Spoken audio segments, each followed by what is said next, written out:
அனைவருக்கும் வணக்கம். இன்றைக்கி பார்த்தீங்கன்னா, இந்த ஆமணக்கு செடியோட விதையை வந்து ஈல்டை வந்து எந்தெந்த விஷயத்தில் குறைக்குதோ அதை பற்றி அந்த இன்செக்டெல்லாம் என்ன அஃபெக்ட் பண்ணியிருக்குன்றதை பற்றி இன்றைக்கி வந்து பார்ப்போம்.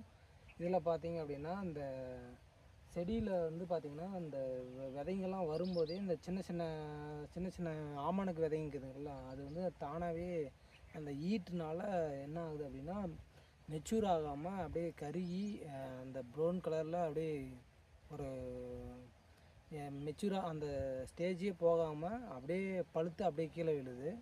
இது வந்து ஈல்டை வந்து ரொம்ப கம்மி பண்ணும். அது மட்டும் இல்லாமல் இதில் வந்து இந்த விதைங்களில் வந்து பார்த்திங்கன்னா, முத்துக்கொட்டை விதைக்கு உள்ளார போயிட்டு இன்செக்ட் அஃபெக்ட் பண்ணிவிட்டு அந்த முத்துக்கொட்டையில் வந்து பார்த்திங்கன்னா, அந்த புழுகு வச்சு அந்த புழுகு வந்து அந்த முத்துக்கொட்டையை சாப்பிட்டு அது வந்து அந்த அதுலேருந்து வெளியே வர்ற மாதிரி ஒரு ஸ்டெம் போரர்னு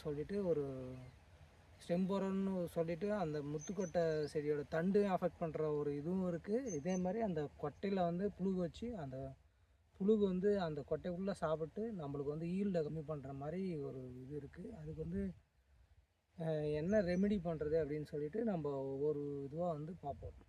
நன்றி, வணக்கம்.